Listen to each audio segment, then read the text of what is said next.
करते. तर आपण या प्रत्येक अध्यायाचं थोडंसं आधीची उजळणी करून मग आपण पुढे जात असतो, की जेणेकरून आपण त्याच मार्गावरती हा टप्पा प्रगत करतो आहोत आणि म्हणूनच हे ज्ञान घेऊन पुढे जातो आहोत. आणि निश्चितच हे ज्ञान जे आहे, हे प्रत्येक अध्यायामध्ये अर्जुनाने प्रश्न विचारलेले आहेत आणि भगवंत त्याचं निराकरण करतायत त्या प्रश्नांचं. आणि त्याप्रमाणे त्याच्या मनातल्या ज्या काही शंका आहेत, जे विचार आहेत, त्याप्रमाणे भगवंत त्याला उत्तर देत आहेत आणि त्यात ते ज्ञान पुढे जात आहे.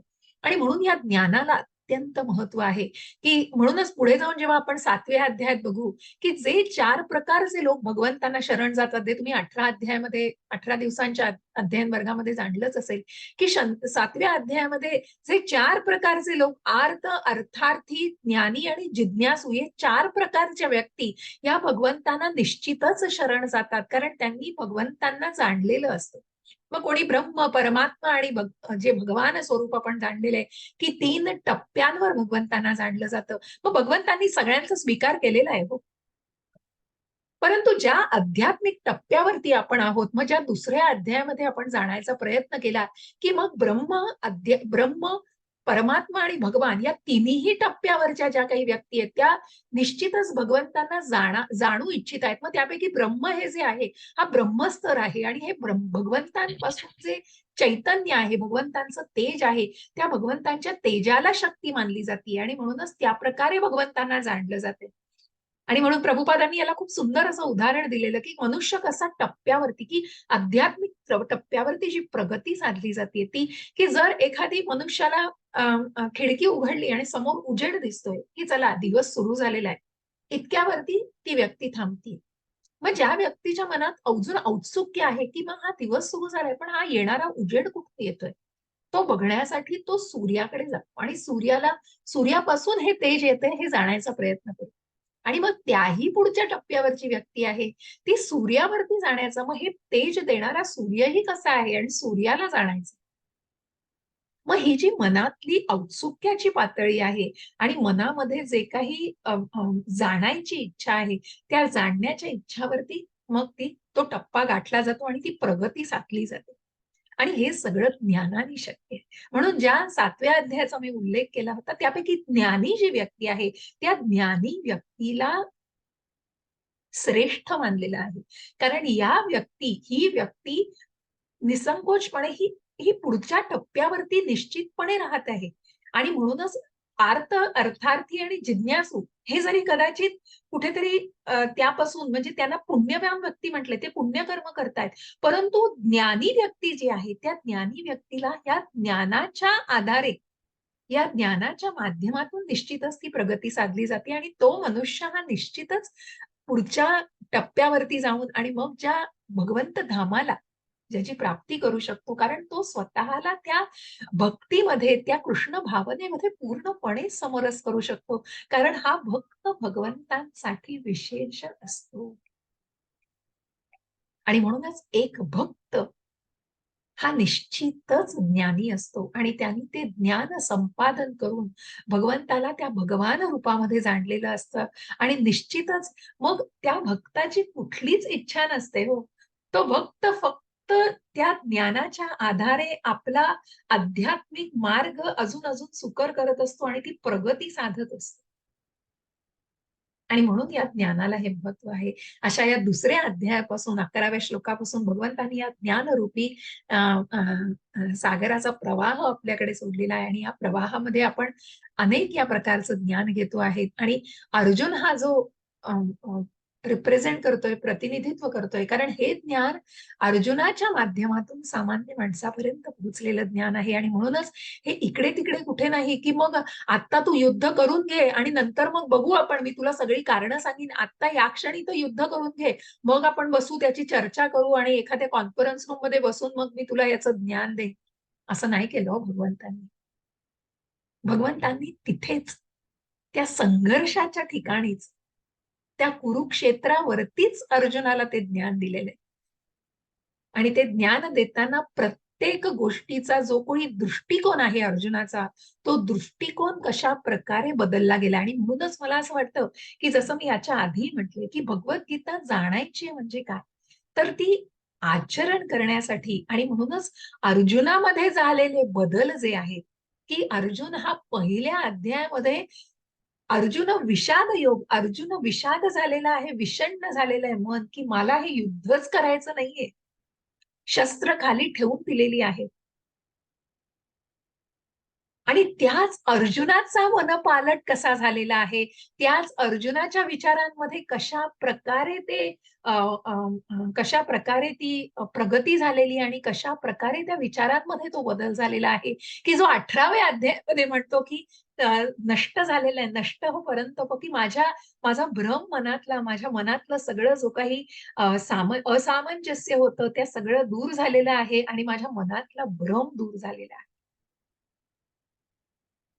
आणि त्या भ्रमाला कुठेतरी त्या केशी या असुराचं अ, अ, असं उपमा दिली जाते, की ज्याप्रमाणे अर्जुनाच्या मनामधले विचार आहे, ज्याप्रमाणे भगवंतांनी त्या असुरांचा नाश केलेला आहे, त्याचप्रमाणे या ज्ञानाने तू या मनातल्या असुर रूपी या विचारांचा, अज्ञान रूपी या विचारांचा नाश केला जातोय आणि म्हणून या ज्ञानाचं महत्व हे अगाध आहे.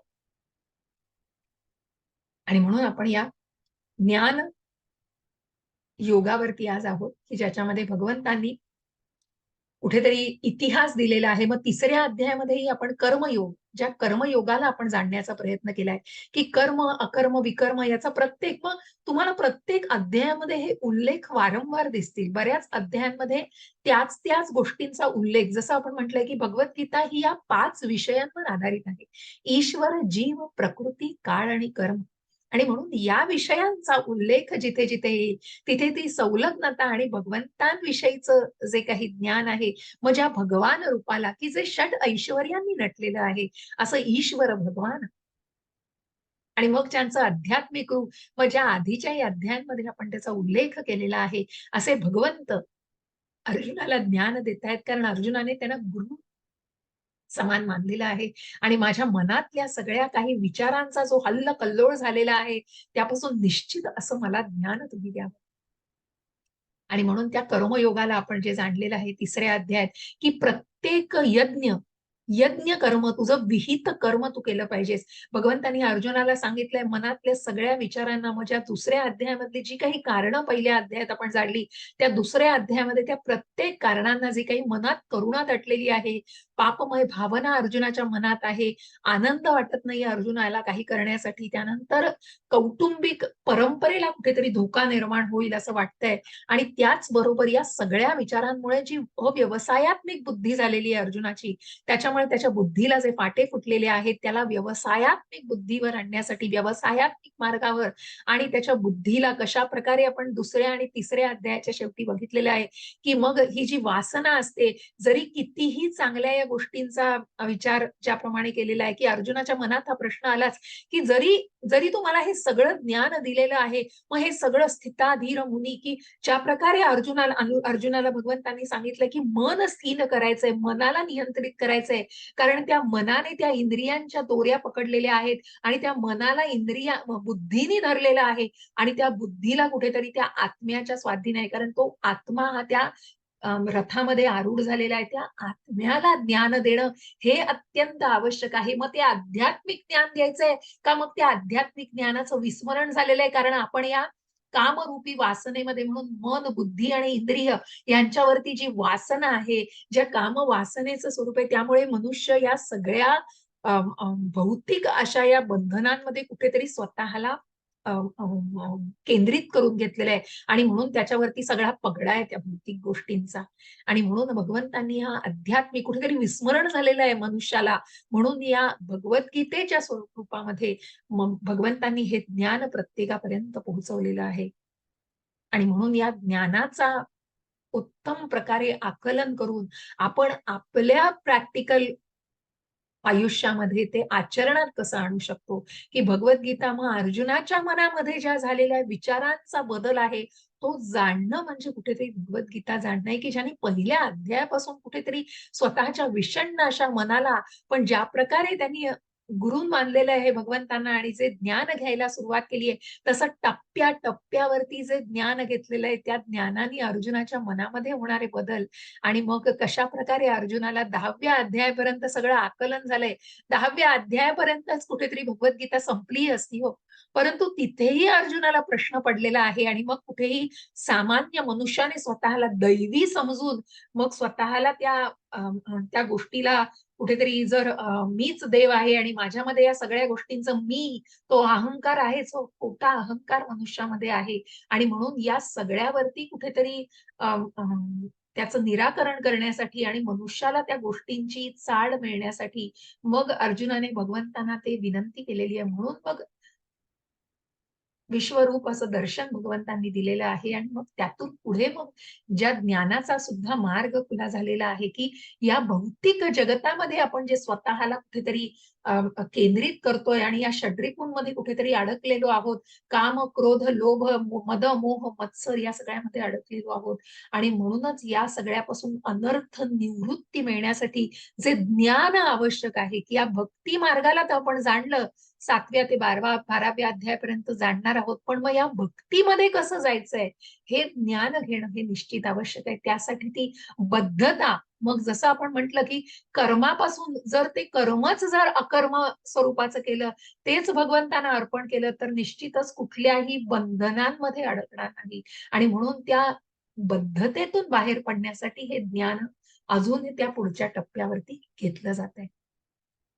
आपण पुढे जातोय आणि आपण या 31व्या श्लोकाला आकलन करूया. तर आपण 4थ्या अध्यायामध्ये ज्या इतिहासाने सुरुवात केलेली आहे की मग ज्या विवस्वान मग जिथे सूर्यदेवाचं जो सूर्यदेव जो ग्रहांचा प्रमुख आहे आणि त्याला हे ज्ञान भगवंतांनी पहिल्यांदा दिलेलं आहे. किती लक्ष तर 120 दशलक्ष वर्षांपूर्वी हे ज्ञान भगवंतांनी सूर्यदेव विवस्वानाने दिलं. त्यांनी त्यांचा मुलगा मनु याला दिलं आणि मनुने त्या इक्ष्वाकू जे रघुकुळाचे मूळ आहेत त्या इक्ष्वाकू महाराजांना जे पृथ्वीचे राजे आहेत त्या महाराजांना भगवंतांनी हे ज्ञान मनुनी हे ज्ञान दिलंय आणि भगवंतांपासून आलेलं हे ज्ञान कुठेतरी ते परंपरेमध्ये आलं होतं. पण त्यानंतरची परंपरा कुठेतरी काळाच्या ओघामध्ये लुप्त झालेलं आहे ते ज्ञान. ती परंपरा कुठेतरी खंडित झालेली आहे. पण मानव जातीपर्यंत हे ज्ञान 2 दशलक्ष वर्षांपूर्वीच आलेलं होतं. परंतु कुठेतरी खंडित झाल्यामुळे तो प्रवाह ज्ञानाचा आणि ती लोप पावलंय ज्ञान. म्हणून आता द्वापार युगामध्ये 5,500 वर्षापूर्वी हीच भगवद्गीता अर्जुनाला भगवंतांनी हे ज्ञान दिलेलं आहे भगवद्गीतेचं. आणि अशा प्रकारे त्याचा इतिहास जाणून आपण पुढे आलेलो आहोत आणि ज्या अकर्माला आपण जाणलेलं आहे की ज्या कृष्ण भावना भावित कर्म हे कसं करायचं आहे आणि कशा प्रकारे मग कर्म, अकर्म आणि विकर्म यातलाही फरक आपण जाणण्याचा प्रयत्न केलेला आहे की जेव्हा ते कर्म कुठल्याही फळाच्या अपेक्षेविना केलं जातं, ती कृष्ण भावना जेव्हा वाढीस लागते, मग इतकं सोपं नाहीये. म्हटलंय म्हणून सगळ्या गोष्टी आपण लगेच या गोष्टीला सोडून दिलंय म्हणून असं नाही होत.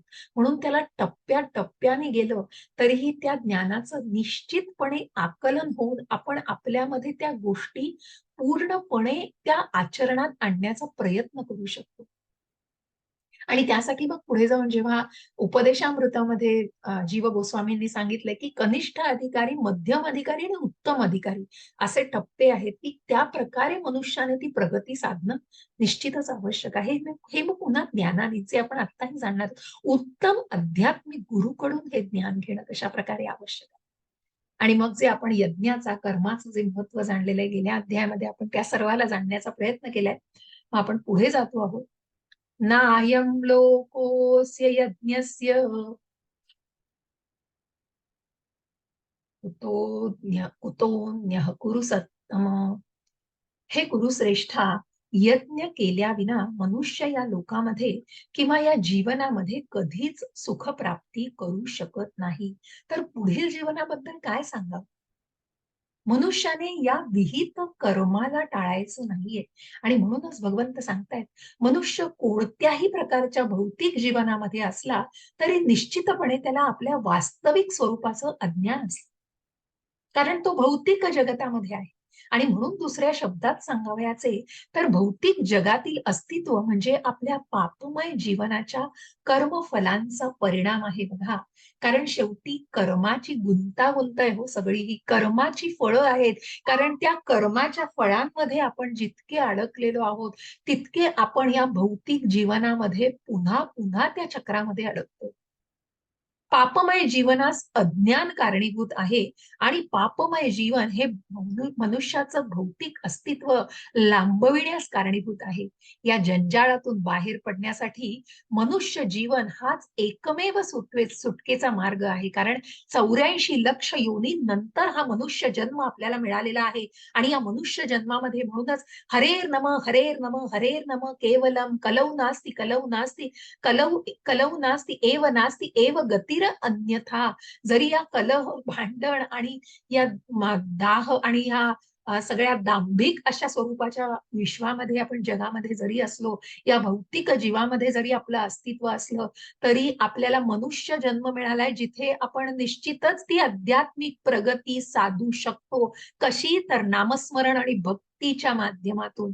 आणि म्हणूनच मनुष्य जीवन हाच एकमेव सुटकेचाही मार्ग आहे.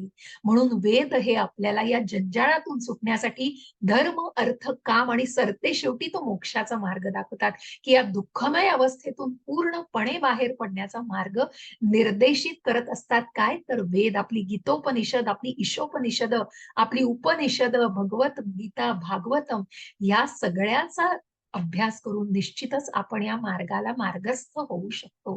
धर्माच्या मार्गामुळे किंवा वर सांगितलेल्या विविध प्रकारच्या यज्ञांमुळे आपोआपच आपल्या आर्थिक समस्या सुटतात. यज्ञ केल्यामुळे जरी तथाकथित लोकसंख्या वाढ झाली असली तरी आपण पुरेशा प्रमाणात अन्न, दूध इत्यादी प्राप्त करू शकतो. याप्रमाणे शारीरिक गरजा जेव्हा पूर्णपणे भागतात तेव्हा स्वाभाविकपणेच पुढची पायरी म्हणजे इंद्रिय तृप्ती करणे होय. म्हणून वेदांनी इंद्रिय तृप्ती नियमनासाठी पवित्र विवाह बंधनाची व्यवस्था केली आहे. याप्रमाणे मनुष्य क्रमाक्रमाने भौतिक बंधनातून मुक्त होण्याप्रत उन्नत होतो. म्हणजे कसा? ब्रह्मचार्याश्रम, गृहस्थाश्रम, वानप्रस्थाश्रम आणि संन्यासाश्रम ही भगवंतांनी जी वर्णाश्रम पद्धती या आश्रमाच्या माध्यमातूनच कुठेतरी जरी गृहस्थ मार्ग अवलंबला असला तरी पुढे पुन्हा मुक्त जीवनाची परमोच्च पूर्णता म्हणजे भगवंतांचं सान्निध्य प्राप्त करणे होय. आणि ते निश्चितच प्रत्येक व्यक्ती, प्रत्येक आश्रमातली, प्रत्येक वर्णातली व्यक्ती निश्चितच भगवत धामाची प्राप्ती करू शकते. कशाप्रमाणे? आपलं विहित कर्म करून. पूर्वी सांगितल्याप्रमाणे यज्ञ केल्यामुळे सिद्धी प्राप्त होते. म्हणून मनुष्य जर वेदांनुसार यज्ञ करण्यास इच्छुक नसेल तर तो या जीवनामध्ये सुखाची अपेक्षा कशी करू शकेल? मग अन्य लोकांवरील अन्य शरीराविषयी काय बोलावे? विविध स्वर्ग लोकांमध्ये विविध प्रकारची सुखे उपलब्ध असतात. त्या सर्व ठिकाणी विविध प्रकारचे यज्ञ करण्यासाठी करणाऱ्या मनुष्यांसाठी अमर्याद सुख उपलब्ध असते. परंतु एखाद्या मनुष्यास प्राप्य असे परमोच्च सुख म्हणजे कृष्ण भावनेद्वारे आध्यात्मिक लोकांमध्ये प्रवेश करणे होय. म्हणूनच कृष्ण भावना भावित जीवन हे भौतिक जीवनाच्या सर्व समस्यांचं समाधान आहे. आणि म्हणूनच जेव्हा भगवंत अर्जुनाला कर्मकांडांविषयी सांगतात तेव्हा भगवंत सांगतायत की तू आनंद नाही हे मानूच नकोस. कारण जर तू जिंकलास तर तुला या भौतिक जगतामध्ये, तुला या पृथ्वीवरती राज्य करायचं आणि तुला निश्चितच सुखांचा उपभोग करता येणार आहे. आणि त्याचप्रमाणे तू वीरगतीला जरी प्राप्त झालास तरी तुला स्वर्ग प्राप्ती होणार आहे. तिथेही निश्चितच तू अनेक अशा सुखांचा उपभोग घेणार आहेस. म्हणून ज्या काही पृथ्वीच्या वरील लोक जे आहेत सप्तलोक, तिथेही मग ज्या स्वर्गलोकामध्ये सुद्धा की पुण्य प्राप्त केलं किंवा जसं म्हटलंय की पुण्याची प्राप्ती केली, जे सकाम कर्मामध्ये अडकलेले आहेत ते निश्चितच पुण्य प्राप्त करतात आणि त्या स्वर्गलोकाची प्राप्ती करतात. पण पुन्हा या स्वर्ग लोकांमध्ये पुण्य पाप पुण्याची तिथे मोजमाप केलं जातं हो, गणना केली जाते. मग तिथे पुन्हा पुण्याची गणना झाली आणि पुण्य क्षीण झालं तर पुन्हा त्या भौतिक जगतामध्येच प्रवेश घ्यायला लागतो, जिथे या दुःखालयमध्ये जन्म, मृत्यू, जरा, व्याधी या पुन्हा दुःखालयच्या चक्रामध्येच अडकायला लागतं. परंतु जर हेच कर्म मनुष्याने जाणून आध्यात्मिक मार्गाने वेदांचा अभ्यास करून, शास्त्रांना जाणून, त्याचं ज्ञान घेऊन जर कृष्ण भावना स्वतःमध्ये समरस करण्याचा प्रयत्न केला तर कृष्ण भावना भावित व्यक्ती ही आध्यात्मिक लोकांमध्ये प्रवेश करणे निश्चितच शक्य असतं आणि ती निश्चितच भगवत धामाची प्राप्ती करू शकते. कारण त्यांनी कृष्णाला जाणलेलं असतं. वेदांचा अंत भगवंत, म्हणूनच ज्या कृष्णाला ज्यांनी जाणलेलं आहे ते निश्चितच भगवत धामाची प्राप्ती करू शकतात. एवं बहुविधा यज्ञा वितता ब्रह्मणो मुखे कर्मजान् विद्धितान् सर्वान् एवं ज्ञात्वा विमोक्षसे. हरे कृष्ण. कोणाला वाचायची इच्छा आहे तुमच्यापैकी? समाधान प्रभूजी, रीना माताजी. येस माताजी, वाचू शकता तुम्ही. हो माताजी. हरे कृष्ण. हरे कृष्ण. एक सेकंड माताजी. हे अनुवाद वाचायचे आहे ना माताजी? हा, अनुवाद वाचा आणि तात्पर्यही वाचा माताजी. Okay okay. थोडस मोठं कराल का माताजी? नक्कीच नक्कीच.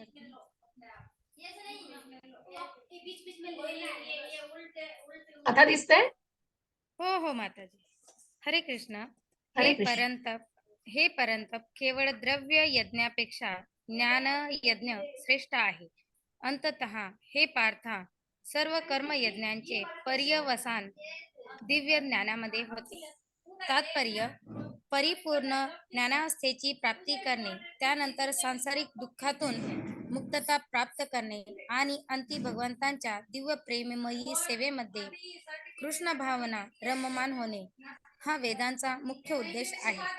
तरीही या सर्व विविध यज्ञ कर्माविषयी एक रहस्य आहे आणि मनुष्याने हे रहस्य जाणणे आवश्यक आहे.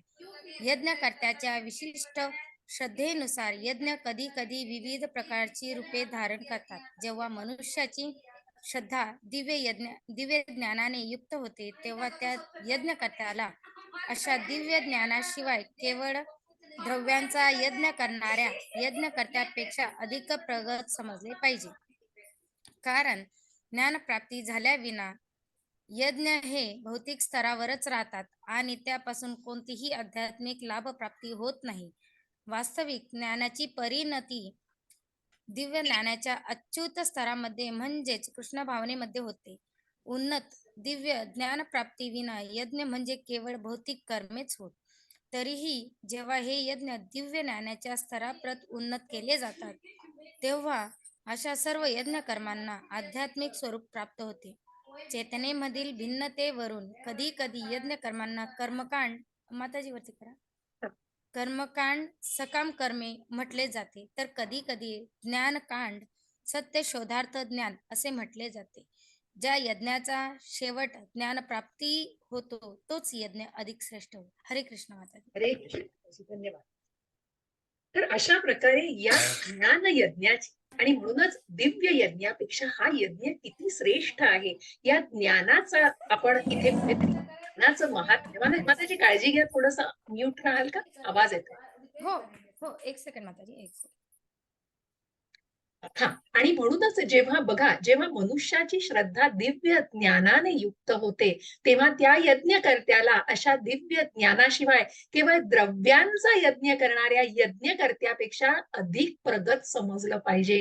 कारण ज्ञानप्राप्ती झाल्याविना यज्ञ हे भौतिक स्तरावरच राहतात. कारण त्याची पातळी तितकीच राहते, कारण ते कुठेतरी सकाम कर्मामध्ये असतात आणि म्हणून त्यापासून कोणतीही आध्यात्मिक लाभप्राप्ती होत नाही. कारण ते यज्ञ कर्म हे अकर्माकडे वाटचाल करत नसतं, ते कर्म कांडामध्ये कुठेतरी सकाम कर्मामध्ये असतं. आणि म्हणूनच ज्ञानाचा यज्ञ हा दिव्य यज्ञाचा श्रेष्ठ यज्ञ मानला जातो. कारण हे ज्ञान कुठलं ज्ञान, तर हे कृष्ण भावनेचं ज्ञान. आणि म्हणूनच वेदांपासून हे ज्ञान घेऊन जेव्हा हा यज्ञ केला जातो निश्चितच त्या यज्ञाची फळं भगवंतांना, तो यज्ञ विष्णूंना अर्पण केला जातो. आणि म्हणूनच त्या कुठल्याही फळांची अपेक्षा विना तो यज्ञ केला जातो. निश्चितच तो यज्ञ हा श्रेष्ठ यज्ञ मानला जातो. आणि म्हणूनच या सगळ्या ज्ञानकांड किंवा कर्मकांडापेक्षा जे ज्ञानाने परिपूर्ण आहे आणि ज्याचा शेवट ज्ञानामध्ये होतो तो यज्ञ हा श्रेष्ठ यज्ञ मानला गेला पाहिजे. आणि म्हणूनच ही कृष्ण भावना त्याच्यापासून निश्चितच प्रेरित होते. आणि मग अशा या दिव्य ज्ञानाने केलेला यज्ञ, या अकर्माने केलेला यज्ञ, या या निष्काम कर्म भावनेने केलेला यज्ञ हा निश्चितच श्रेष्ठ यज्ञ मानला जातो. मग त्यासाठी अजून काय आवश्यक आहे, हे जाणण्यासाठी काय आवश्यक आहे, या ज्ञानाला घ्यायचंय म्हणजे निश्चित काय करायचंय, तर तद्विधी प्रणिपातेन परिप्रश्नेन सेवया उपदेक्षन्ति ते ज्ञानं ज्ञानीनस्तत्त्वदर्शिनः. हरे कृष्ण माताजी, वाचणार? हरे कृष्ण माताजी. माताजी मला कोणूच करा. अच्छा, हा, संजना माताजी जॉईन झाले. हा, हो, थोडा उशीर झाला थोडा जॉईन. नाही, ठीक आहे, ठीक आहे. रीना माताजींनी वाचलेलं काही हरकत नाही, तुम्ही वाचा आता. हो हो. हरे कृष्ण. हरे कृष्ण. आध्यात्मिक गुरूंकडे जाऊन तत्व जाणण्याचा प्रयत्न कर. नम्रपणे त्यांना प्रश्न विचार आणि त्यांची सेवा कर. आत्मसाक्षात्कारी व्यक्ती तुला ज्ञान प्रदान करू शकतात, कारण त्यांनी तत्व जाणलेले असते. हरे कृष्ण. हरे कृष्ण. थोडस तात्पर्य सुरुवातीचं वाचा. हो माताजी. हो माताजी. हा, एक मिनिट, वर गेलं ते. येस, दिसतंय? हो हो हो माताजी दिसतं. ओके. हरे कृष्ण. तात्पर्य: आत्मसाक्षात्काराचा मार्ग निसंशय कठीण आहे, म्हणून भगवंत आपल्याला त्यांच्यापासून प्रारंभ होणाऱ्या गुरु शिष्य परंपरेतील प्रामाणिक आध्यात्मिक गुरूंना शरण जाण्याचा सल्ला देतात. गुरु शिष्य परंपरेच्या या तत्वाचे पालन केल्याशिवाय कोणीही प्रामाणिक आध्यात्मिक गुरु बनू शकत नाही. भगवंत हे आद्य आध्यात्मिक गुरु आहेत आणि गुरु शिष्य परंपरेतील व्यक्ती हा भगवंतांचा संदेश आपल्या शिष्याला यथार्थ रूपात प्रदान करू शकतो. मूर्ख दांभिक लोकांप्रमाणे कोणीही स्वनिर्मित मार्गाद्वारे आत्मसाक्षात्कारी होऊ शकत नाही. श्रीमद भागवत सांगते की धर्म तू साक्षात भगवत प्रणितम. धर्म मार्ग साक्षात भगवंतांनी सांगितला आहे, म्हणून मानसिक तर्क किंवा शुष्क वादाच्या आधारे आपण योग्य मार्गाची प्राप्ती करू शकत नाही. तसेच ज्ञान ग्रंथाच्या स्वतंत्र अध्ययनाने मनुष्य आध्यात्मिक जीवनामध्ये प्रगती करू शकत नाही. ज्ञान प्राप्तीकरिता मनुष्याने प्रामाणिक आध्यात्मिक गुरूंना शरण जाणे अत्यावश्यक आहे. अशा आध्यात्मिक गुरूंचा स्वीकार संपूर्ण शरणागतीने केला पाहिजे आणि मिथ्या अहंकार न ठेवता नम्र सेवकाप्रमाणे त्यांची सेवा केली पाहिजे. आत्मसाक्षात्कारी आध्यात्मिक गुरूंना प्रसन्न करणे हेच आध्यात्मिक जीवनातील प्रगतीचे रहस्य आहे. जिज्ञासा आणि नम्रता यांच्या योग्य संयोगाद्वारे आध्यात्मिक ज्ञान प्राप्ती होते. नम्रता आणि सेवेशिवाय विद्वान आध्यात्मिक गुरूंना प्रश्न विचारणे परिणामकारक ठरत नाही. मनुष्याने आध्यात्मिक गुरूंच्या कसोटीस उतरले पाहिजे आणि जेव्हा ते शिष्याची प्रामाणिक इच्छा पाहतात तेव्हा आपोआपच त्याला वास्तविक आध्यात्मिक ज्ञान प्रदान करून कृतार्थ करतात. या श्लोकामध्ये अंधानुसरण आणि विवेकशून्य प्रश्न या दोन्ही गोष्टींना दोषास्पद ठरवले आहे. मनुष्याने आध्यात्मिक गुरूंकडून केवळ श्रवण करावे असे नाही, तर त्याने नम्रता, सेवा आणि प्रश्नाद्वारे आध्यात्मिक गुरूंकडे ज्ञानबोध करून घेतला पाहिजे. प्रामाणिक आध्यात्मिक गुरु स्वभावतच शिष्याबद्दल अत्यंत दयाळू असतात, म्हणून शिष्य जेव्हा नम्र आणि सेवा करण्यास सदैव तत्पर असतो तेव्हा ज्ञान आणि प्रश्नांचे आदान प्रदान यांचा पूर्ण मेळ जमतो. हरे कृष्ण. हरे कृष्ण माताजी, खूप धन्यवाद. आणि म्हणूनच तद्विधी प्रणिपातेन परिप्रश्नेन सेवया. आणि म्हणूनच इथे जे दिलेलं आहे की जी काही भगवंतांनी जशा प्रकारे अर्जुनाने भगवंतांना ज्याप्रमाणे गुरु मानलेला आहे, कारण कार्पण्य दोषोपहत स्वभाव हा पृच्छामी त्वाम धर्म सम्मूढ चेता. अर्जुनाच्या मनामध्ये जो अल्लकल्लोळ झाला होता विचारांचा आणि कुठल्याही निश्चित स्वरूपाला तो जाणू शकत नव्हता. जसं आपण दुसरा अध्याय म्हणताना किंवा 18 दिवसांच्या वर्गामध्ये सुद्धा हा प्रश्न विचारला गेला असेल की मग आपणही या सगळ्या गोष्टींना सामोरे जात असतो. आपल्या मनामध्येही बऱ्याच वेळेला या गोष्टींचा इतका कुठेतरी काय विचारांची इतकी उलाढाल चालू असते की कुठेतरी आपण एका निर्णयाला येणं खूप कठीण होऊन बसतं. मग अशा वेळेला आपण काय करतो, तेव्हा आपण एका अनुभवी व्यक्तीच्या मार्फत ते ज्ञान घेऊ इच्छितो किंवा मग भगवंतांचं स्मरण करतो. अशा अनेक प्रश्नांची अनेक उत्तरं तेव्हा मिळतात. आणि निश्चितच निश्चितच कशा प्रकारे ही उत्तर मिळतात, कारण त्या उत्तरांची दिशा अशा प्रकारे असते की कुठेतरी गुरूंमार्फत आणि कुठेतरी आपल्यापेक्षा जास्त अनुभव, आपल्यापेक्षा जे जास्त आदर्श ज्यांना ज्यांना मानलेलं असतं, जे योग्य व्यक्ती आहेत त्यांच्याकडूनच ते ज्ञान घेतलं जातं आणि ते निर्णयाप्रत मनुष्य येऊ शकतो. आणि म्हणूनच इथे त्या गोष्टीचं महात्म्य दिलेलं आहे, जिथे गुरुचं महात्म्य दिलेलं आहे. आणि म्हणूनच या प्रकारे मग आत्मसाक्षात्कार, जसं मी म्हटलं दुसऱ्या अध्यायामध्ये, की तू शरीर नाही, तू आत्मा आहेस, हे भगवंतांनी सांगून भगवंत मोकळे झालेत, की सांगितलंय भगवंतांनी, असं नाही. तर ते आत्मसात करणं, आणि अर्जुनाला हे का भगवंत सांगतायत, कारण त्याच्या मनात जी करुणा निर्माण झालेली आहे, तर ती करुणा तू मनात आणू नकोस. भगवंत त्याला प्रत्येकाला बघा, की ते कुठल्याही बेस शिवाय, कुठल्याही म्हणतो ना, की प्रत्येक गोष्टीची तितकं तितकं विश्लेषण केलेलं आहे. आणि म्हणून का, कसं, कुठे, म्हणजे प्रत्येक गोष्टीला तितका तितका आधार आहे, तितक्या आधाराविना कुठलीही गोष्ट नाहीये. आणि म्हणूनच जेव्हा शरीर नाही आत्मा आहे, ही गोष्ट जाणणं म्हणजे नक्की काय आहे, हे सगळ्यांना, तुम्हा आम्हाला शक्य नाही हो लगेच. म्हटलंय म्हणून आपण म्हटलंय शरीर नाही आत्मा आहे म्हणून आपण थोडीच त्या प्रकारे वागायला लागतो, कारण हे स्वतःमध्ये अंगीकारणं ही अत्यंत कठीण गोष्ट आहे. आणि म्हणून त्या आत्मसाक्षात्काराच्या मार्गावरती, निदान आपण त्या ज्ञानाच्या मार्गावरती तरी स्वतःला आणलं, तरी मग त्या ज्ञानामार्फत कुठेतरी आपण त्या टप्प्याटप्प्याने ती प्रगती साधून, मग ती प्रगती कुणामार्फत साधायची, तर तीच एका आध्यात्मिक, प्रमाणित आध्यात्मिक गुरु कडून साधायची. आणि म्हणून जसं आपण म्हटलं, की हे ज्ञान गुरु परंपरेतून आपल्यापर्यंत आलेले आहे. जसं ते भगवंतांपासून ब्रह्मा, नंतर नारद मुनी, व्यास मुनी, आणि ही परंपरा पुढे जाऊन आपल्याला प्रभुपादांपर्यंत, प्रभुपादांपासून हे ज्ञान मिळालेलं आहे. प्रभुपादांनी इतकं सुंदर तात्पर्य, इतकं सुलभ तात्पर्य लिहिलेलं आहे, की त्या मार्फत आपल्याला तो भगवंतांचा जो उपदेश आहे, भगवंतांचं हे ज्ञान यथा, जसं म्हटलंय, की जशी आहे तशी ही भगवद्गीता यथार्थ रूपामध्ये या शिष्याला प्रदान करू शकतोय, कारण ते त्या गुरु शिष्य परंपरेतील ज्ञान आहे, म्हणून त्याचं महात्म्य ते आहे. पण मूर्ख दांभिक लोकांप्रमाणे कोणीही स्वनिर्मित, की मी म्हणतोय तीच पूर्व दिशा आणि मला सगळ्याच ज्ञान आहे हो, मला हेही माहितीये, मला तेही माहितीये, आणि स्वतःलाच देव समजणं, स्वतः काय म्हणतात ना, अर्ध्या हळकुंडात पिवळं होणं, की मग थोडंफार ज्ञान आहे की झालं, मला हे सगळं माहितीये. कितीतरी लोकांना आपण बघतो, अहो माहिती थोडंसं असतं, पण असा त्याचा एकदम उहापोह, किंवा अशा त्याचा मोठ्या प्रमाणामध्ये हे करतात, की आम्हाला काय माहिती. अहो पण ते ज्ञान, ते जसं आहे तसं, आणि त्या ज्ञानाचं महात्म्य जाणणं. म्हणून स्वनिर्मित मार्गाद्वारे तुम्ही आत्मसाक्षात्कारी नाही बनवू शकत. आणि म्हणूनच अशा प्रकारे योग्य माध्यमातून, आणि मग फक्त ज्ञान नाही हो गुरुकडून घ्यायचंय, तर ते ज्ञान मिळवण्यासाठी मग त्या गुरु शिष्यांचं नातं कसं फुलतंय. कारण ज्याप्रमाणे इथे आपण बघतोय अर्जुनाने भगवंतांचं नातं, की मग इथलं नातं हे अर्जुनाने गुरु तर मानलंय, पण जेव्हा अर्जुन जेव्हा भगवंतांचं विश्वरूप बघतोय, तेव्हा अर्जुनाचं जे काही मनातले विचार झालेले आहेत, अर्जुनाला होणारा पश्चातापही त्याने व्यक्त केलेला आहे, की मी किती किती मूर्खासारखं, की मी कशा प्रकारे वागत होतो, आणि तुम्हाला मी जाणू शकलो नाही, आणि मला माफ करावं, कारण मी सगळ्या सवंगड्यांसोबत कधीतरी तुमचा अपमान केला असेल, किंवा तुमच्याशी चेष्टा मस्करी केली असेल.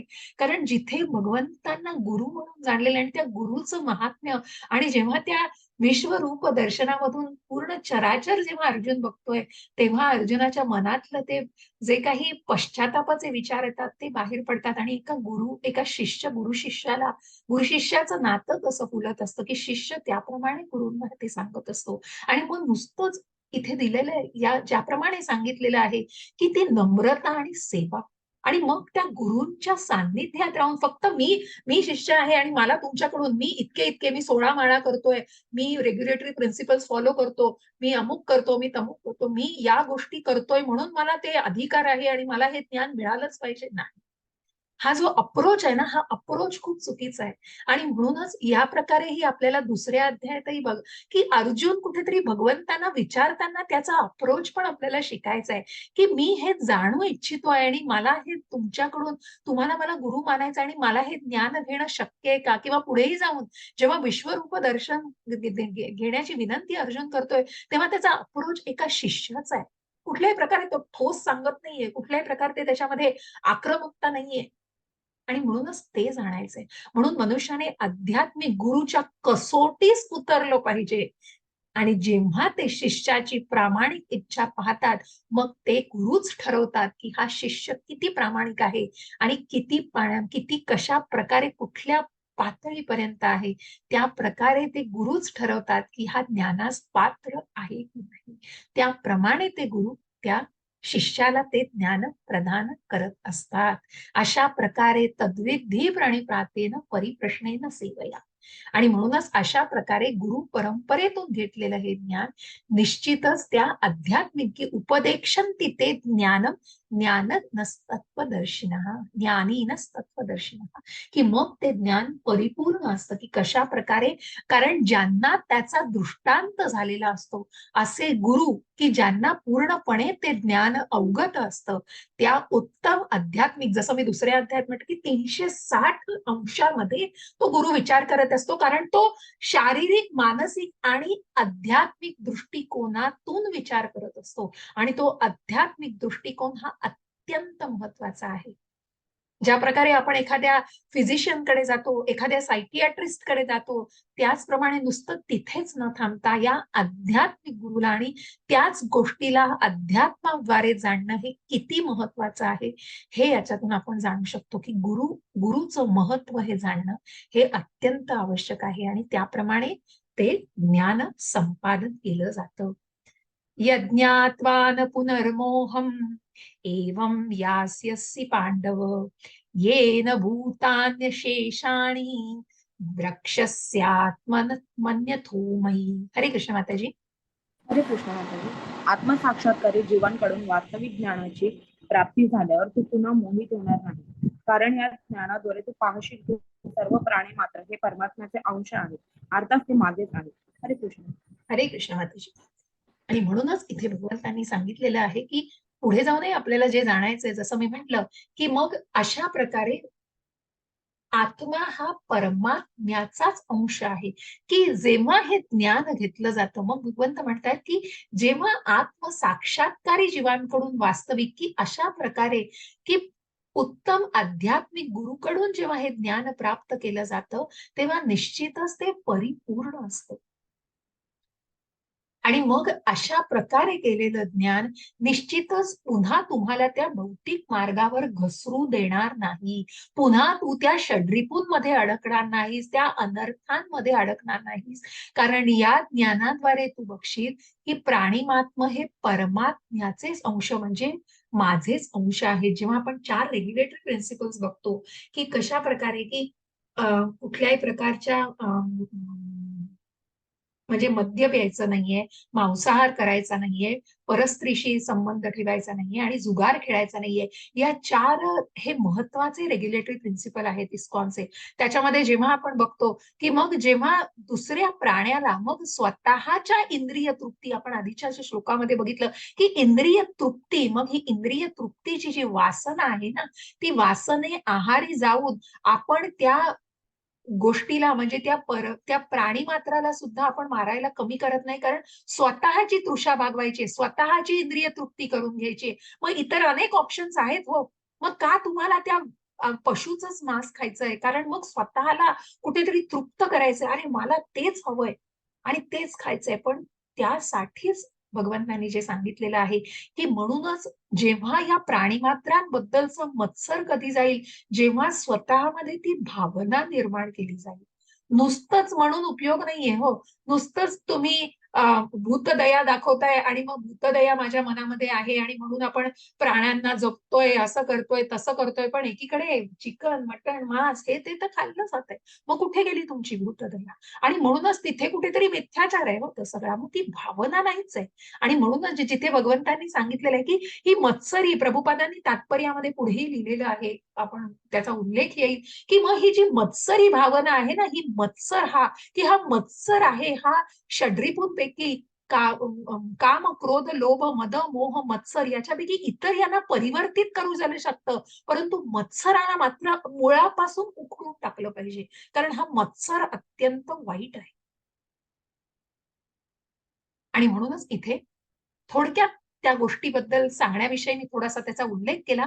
पण या श्लोकाला अनुसरित आपल्याला कुठेतरी जेव्हा आत्मसाक्षात्कारी किंवा वस्तूंचं यथार्थ स्वरूप जाणणाऱ्या व्यक्तीकडून जेव्हा ज्ञान प्राप्त केलं जातं, सर्व प्राणी मात्र हे पुरुषोत्तम भगवान श्रीकृष्णांचेच अंश आहेत, हे मनुष्य जाणतो. आणि मग थोडंसं आपण खालच्या ह्याच्यात शेवटी शेवटी याचा खूप, कारण हे सर्व ह्याच्याविषयी दिलेलं आहे, गुरूंविषयी आणि ज्या माध्यमातून आपण ज्ञान घेतलेलं आहे. पण जेव्हा अशी शारीरिक भिन्नता, मग जे बद्ध झालेले आहेत, आपण इथे थोडंसं अनादी कालापासून त्यांना या प्रयोजनाचं विस्मरण, मग कुठेतरी या आध्यात्मिक गोष्टीचं विस्मरण झाल्यामुळे मनुष्य, पशु, देवता इत्यादी विविध प्रकारच्या शरीरांमध्ये बद्ध झालेले आहेत. कारण मग इथे कुठेतरी उल्लेख करावासा वाटतो, की भगवंतांनी जी सूट दिलेली आहे इच्छेची, कारण ही जी पराप्रकृती, आजच भागवतामध्ये भगवंतांनी प्राणचैतन्य प्रभूजींनी ज्या शक्तींद्वारे अंतरंग शक्ती, बहिरंग शक्ती आणि तटस्थ शक्ती आहे, मग या तटस्थ शक्तीवर मनुष्य आहे हो. मनुष्याला ठरवायचंय, कारण त्याला विस्मरण झालेलं आहे, तर त्याला आध्यात्मिक मार्ग घ्यायचा आहे का त्याला या भौतिकतेमध्येच गुरफटून राहायचं आहे, हे मनुष्याने ठरवायचंय. कारण ही जी इच्छा आहे ना, ही इच्छा करण्याचा एकमेव स्वातंत्र्य भगवंतांनी मनुष्याला दिलेलं आहे. म्हणूनच तो या 84 लक्ष योनीतून फिरत राहिलेला आहे. पण हेच जर आध्यात्मिक ज्ञान त्यांनी योग्य प्रकारे घेतलं, तर निश्चितच मनुष्याची आध्यात्मिक प्रगती कशी तो साधणार आहे, हेही आपण इथेच जाणतो. अशी शारीरिक भिन्नता ही भगवंतांच्या दिव्य सेवेच्या विस्मरणामुळे होते. पण जेव्हा मनुष्य कृष्ण भावनेद्वारे भगवंतांच्या दिव्य सेवेमध्ये संलग्न होतो, तेव्हा तत्काळ या मायेतून त्याची मुक्तता होते. मग ही योगमाया ही भगवंतांचीच आहे आणि मोहमाया ही भगवंतांचीच आहे. आणि म्हणून ती मोहमाया पण तितकीच स्ट्रॉंग आहे हो, तितकीच स्ट्रॉंग आहे, ज्याच्यातनं सुटणं खूप कठीण आहे. पण त्याचं ज्ञान भगवंतांनीच आपल्यापर्यंत पोहोचवलेलं आहे. आणि म्हणून ball is in your court, you have to decide. असे विशुद्ध ज्ञान तो केवळ अधिकृत आध्यात्मिक गुरुकडून प्राप्त करू शकतो. आणि त्यायोगे जीव आणि श्रीकृष्ण हे एकच आहेत हा भ्रम तो टाळू शकतो. की मग एकजीव असणं आणि एकरूप असणं हा भ्रम तो टाळू शकतो, कारण अस्तित्व वेगवेगळं आहे. आपण त्या परमात्म्या सारखे आहोत, क्वालिटेटिव्हली आहोत, क्वांटिटेटिव्हली नाही. भगवंतां इतकेच आपण नाही आहोत, पण त्या भगवंतांचा निश्चितच अंश आपण आहोत, त्या परमात्म्याचा. म्हणून एक समुद्रातला थेंब जरी खारटच आहे, पण संपूर्ण समुद्र हा देखील खारट आहे. त्याचे जी क्वालिटी आहे खारटपणाची, निश्चितच आपल्यामध्ये एक आहे, पण समुद्र हा अमाप तो पसरलेला आहे हो, तो तो भगवंतांप्रमाणे आहे आणि भगवंत रादर सॉरी त्याप्रमाणे आहेत. पण आपण त्या समुद्राच्या एका थेंबाप्रमाणे आहोत. पण निश्चितच आपण आध्यात्मिक आहोत, म्हणून हे ज्ञान भगवंतांनी आपल्यापर्यंत पोहोचवलंय. मूळ स्वभाव हा आध्यात्मिक आहे मनुष्याचा.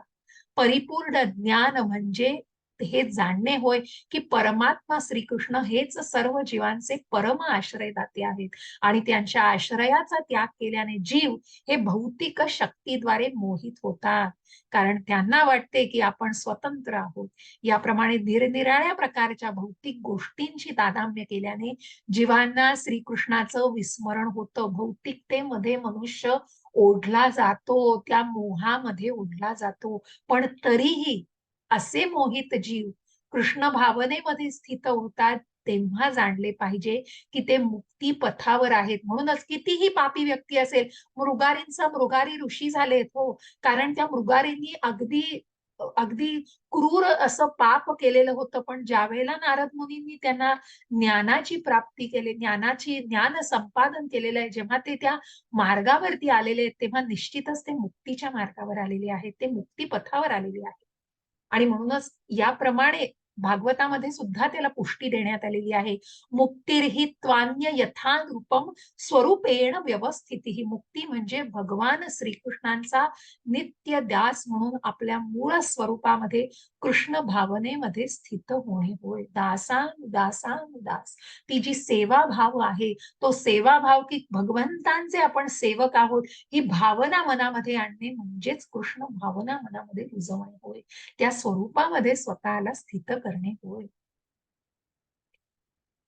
अपि चेदसि पापेभ्यः सर्वेभ्यः पापकृत्तमः सर्वं ज्ञानप्लवेनैव वृजिनं संतरिष्यसि. हरे कृष्ण माताजी. हरे कृष्ण माताजी. तुला सर्व पापी लोकांमध्ये अत्यधिक पापी जरी समजण्यात आले तरी तू तेव्हा दिव्य ज्ञानरूपी नौकेमध्ये आरूढ होशील, तेव्हा तू दुःखरूपी महासागर पार करण्यास समर्थ होशील. हरे कृष्ण. हरे कृष्ण. आणि म्हणूनच बघ जसं आधी उल्लेख केला होता की मग कितीही पापरूपी अगदी अज्ञानरूपी संघर्षातून मनुष्य जात असेल तरीही जर त्याने ज्ञानाचा मार्ग जर अवलंबला तर निश्चितच त्याला कुठल्याही प्रकारचं दुःखरूपी महासागर मग जसं पुढे जाऊन दिलंय की ज्या प्रकारे या महासागरातून की जर गटांगळ्या खातोयस तू पण भगवंत आहेत हात द्यायला, पण ते ज्ञान आणि ते जाणण्याचा तुला दिसतायत का ते दिसत नाहीयेत कारण तू स्वतःला त्या भौतिकतेमध्ये गुरफटलेला आहे. पण जो तो ज्ञानाचा मार्ग अवलंबतोय तो निश्चितच भगवंतांची साथ त्याला मिळणार आहे. आणि म्हणूनच अशा प्रकारे भगवंतांची संबंध प्रस्थापित करू शकणार आहे आणि तो या दुःखरूपी महासागराला पार करण्यामध्ये समर्थ ठरू शकणार आहे. जर कोणी पुढे येऊन धडपड करणाऱ्या पोहणाऱ्या मनुष्याला महासागरातून वर काढीत असेल तर तो अत्यंत महान उद्धारक आहे. भगवंतांकडून प्राप्त केलेले परिपूर्ण ज्ञान म्हणजे मुक्तीपथच आहे. कृष्ण भावना रूपी नौका अत्यंत सुगम आहे आणि त्याचबरोबर उदात्तही आहे. असं हे ज्ञानरूपी नौकेला जर आपण त्या ज्ञानरूपी नौकेमध्ये जर आपण आरूढ झालो तर निश्चितच त्या दुःखरूपी महासागराला ओलांडून आपण पुढे जाणार आहोत.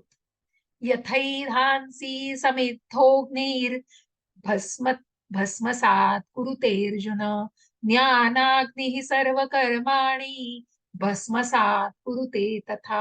हरे कृष्ण माताजी. हरे कृष्ण माताजी. ज्याप्रमाणे प्रज्वलित अग्नी सरपण भस्मात सरपण भस्मसात करू शकतो. सरपण जे असतो ना आपण जे घालतो ना माताजी जे लाकूड वगैरे सगळं त्याला सरपण म्हटलं जातं. हा पहिल्यांदा असा वर्ड ऐकते नाही. सरपण भस्मसात करून टाकतो. त्याचप्रमाणे हे अर्जुना ज्ञानरूप अग्नी सर्व प्राकृत कर्मबंधने भस्मसात करून टाकतो. हरे कृष्ण. हरे कृष्ण. जसं सरपण जसं जे काही आपण त्या अग्नीमध्ये घालत असतो मग जे काही लाकूड स्वरूपामध्ये जे आपण शेणाच्या गोऱ्या किंवा जे काही सरपण घातलं जातं त्या अग्नीला पेटवण्यासाठी ज्याप्रमाणे ते अग्नी तो भस्मसात करत असतो त्यामध्ये त्या अग्नीमध्ये तुम्हाला ते दिसत नाही, वेगवेगळं तुम्ही करू शकत नाही.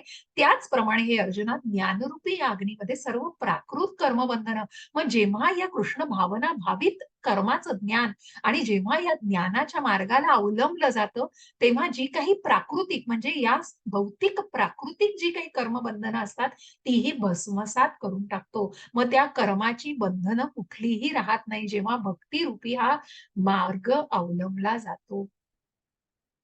जीवाला स्वरूपावस्थेचे ज्ञान झाले म्हणजे ते ज्ञान सर्व बंधनांना भस्मसात करते. जेव्हा मनुष्य पूर्ण ज्ञानी होतो तेव्हा त्याच्या संचित व क्रियमाण कर्मांची सर्व बंधने भस्मसात होतात. वेदांमध्ये बृहत आरण्यक उपनिषद 4.4.22 यामध्ये याचा उल्लेख असा आहे की उभय वैश एते तरत्यमृत साधुनी. मनुष्य पाप आणि पुण्य या दोन्हीही प्रकारच्या कर्मबंधनातून मुक्त होतो. बघा मग ती कुठलीच कर्माची बंधनं जेव्हा कर्माची फळच भगवंतांना अर्पण केली जातात तर त्या कर्मबंधनात अडकायचा सवालच येत नाही. मग त्या भक्ताला ते कुठलंच बंधन म्हणून राहत नाही. तो जे काही करत असतो ते स्वतःच्या त्या भक्ती मार्गामध्ये आणि त्या सेवा भावाने सर्व गोष्टी करत असतो आणि म्हणून तो पाप पुण्याच्या कुठल्याच कर्मबंधनात अडकत नाही, त्याच्या पलीकडे गेलेला असतो. आणि म्हणूनच जेव्हा या ज्ञानाच्या मार्गाला अवलंबलं जातं या सर्वासाठी या वेदांमधनं हे ज्ञान घेणं आवश्यक आहे. आणि म्हणूनच मग ते संचित असो किंवा क्रियमाण असो किंवा म्हणजे जसं फलोन्मुख मग जेव्हा पुढे जाऊन आपण नेक्टर ऑफ डिव्होशन म्हणजेच आपण जेव्हा उपदेशामृत बघतो आणि दुसरं दोन दोन पुस्तकं आहेत, भक्ती रसामृत सिंधू, जे पुस्तक आपल्याला सांगतं की पुढे जाऊन मग आपण जेव्हा बीज फल आणि कुटुंब असं असं जे काही आपल्या प्रारब्धाला, म्हणजे जी काही प्रारब्ध आपण कर्माची गुंतागुंत पुढेही जाऊन उल्लेख त्याचा येणार आहे 6व्या 7व्या अध्यायामध्ये, की कर्म जसं आपण इथेही बघितलं, कर्म विकर्म आणि अकर्म.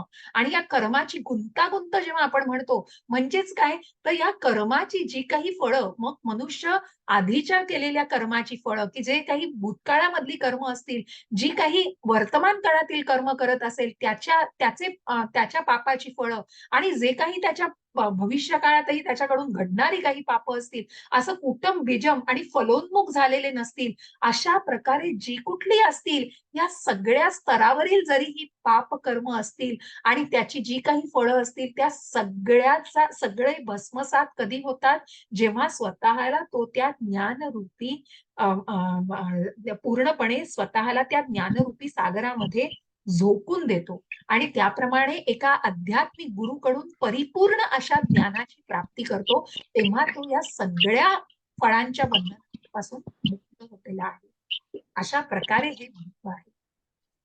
नहि ज्ञानेन सदृशं पवित्रमिह विद्यते तस्वयं योग संसिद्धः कालेनात्मनि विन्दति. हरे कृष्ण माताजी. हरे कृष्ण माताजी. या जगात दिव्य ज्ञानासारखे विशुद्ध आणि उदात्त असे इतर काहीही नाही. असे ज्ञान म्हणजे सर्व सिद्धींचे परिपक्व फळ आहे.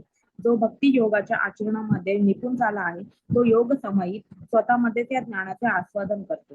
हरे कृष्ण. हरे कृष्ण. तात्पर्य वाचाल माताजी. हो माताजी, हो माताजी. हरे हरे कृष्ण. तात्पर्य: आम्ही जेव्हा दिव्य ज्ञानाबद्दल बोलतो तेव्हा दिव्य ज्ञान म्हणजे अध्यात्म ज्ञान आहे हे जाणले पाहिजे. म्हणून दिव्य ज्ञाना इतके विशुद्ध आणि उदात्त असे इतर काहीही नाही. अज्ञान हे आपल्या बंधनाचे कारण आहे आणि ज्ञान हे आपल्या मुक्तीचे कारण आहे. हे ज्ञान म्हणजे भक्तिपूर्ण सेवेचे परिपक्व फळ आहे. जेव्हा दिव्य ज्ञानामध्ये स्थित होतो तेव्हा त्याला शांतीचा इतरत्र शोध घ्यावा लागत नाही, कारण तो स्वतःच्या ठायी शांतीचा आनंद घेत असतो. दुसऱ्या शब्दात सांगायचे तर हे ज्ञान आणि शांती यांची परिणिती कृष्ण भावनेमध्ये होते आणि भगवद्गीतेचा हाच अंतिम उद्देश आहे. हरे कृष्ण. हरे कृष्ण. किती सुंदर तात्पर्य आहे की भगवद्गीतेचं, की प्रत्येक याच्यामध्ये मग तुम्हाला त्याचा उल्लेख आणि हे जे काही ज्ञान घ्यायचंय, या ज्ञानातून काय मिळवायचंय, मुक्तीचा मार्ग मिळवायचा आहे, पण म्हणूनच हे ज्ञान किती महात्म्य आहे, या ज्ञानाचं किती महत्व आहे. आणि म्हणूनच त्या ज्ञानाचं जेव्हा तुम्ही परिपूर्ण असं जेव्हा ज्ञान मिळवता, तेव्हा इतक्या इतक्या त्या काय म्हणतात ना, अत्युच्च अशा अवस्थेला जाता, की तिथे मग तुम्हाला शांती, की मला पीस हवंय आणि मला एकदम पीसफुल माइंड हवंय, तुम्हाला ती शोधण्याची गरजच पडत नाही. आणि म्हणूनच कुठल्याही इतरत्र नाही, कारण तुमच्या आतमध्येच ती आहे आणि तुम्ही त्याला निश्चितच कुठेतरी प्रज्वलित केलेलं असतं. आणि म्हणूनच स्वतःमधलं ते ज्ञान, स्वतःमधल्या अज्ञानाचा अंधकार करून त्या ज्ञानाने स्वतःमधले त्या गोष्टींना प्रज्वलित करून तुम्ही शांती इतरत्र शोधत नाही, तर तुमच्यामध्येच ती शांती तुम्हाला निश्चितच मिळू शकते. स्वतःच्याच ठायी ती शांती तुम्हाला मिळू शकते. त्याचा आनंद तुम्ही स्वतःच्या ठायीच घेऊ शकता, जेव्हा तुम्ही दिव्य ज्ञानामध्ये, त्या आत्मसाक्षात्कारी ज्ञानामध्ये स्वतःला स्थित करतात. माझ्या अष्टांग योगामध्ये पुढच्या 6व्या अध्यायात आपण जाणणार आहोत, की ती समाधीस्थ अवस्था, जेव्हा यम, नियम, आसन, प्रत्याहार, प्राणायाम, ध्यान, धारणा आणि समाधी या सगळ्या टप्प्याटप्प्यांनी जाणणार आहोत. काय तर ती समाधीस्थ अवस्था गाठणार आहोत. तिथे कुठेतरी भगवंतांशी नातं जोडलं जाणार आहे, भगवंतांना जाणलं जाणार आहे. आणि म्हणूनच हा भक्तीचा सुलभ मार्ग हा निश्चितच आपल्याला त्याच मार्गावर या ज्ञानाच्या माध्यमातून भगवंतांशी जोडला जातो. आणि म्हणूनच भगवंतांशी जोडतोय. आणि म्हणूनच या ज्ञानाचं महात्म्य किती आहे. आणि म्हणून हे मुक्तीचं कारण आहे. अज्ञान हे कुठेतरी बंधनाचं, कारण मनुष्याला हे अज्ञान आहे, कुठेतरी हे आध्यात्मिक ज्ञानाचं आणि कृष्णाचंच विस्मरण झाल्यामुळे मनुष्य भौतिकतेमध्ये अडकलेला आहे. आणि त्याला या सगळ्या अज्ञानामुळे हे कळत नाहीये की सगळी कर्माचीच गुंतागुंत आहे आणि जे तो कर्म करतोय त्याचीच फळं तो भोगतोय.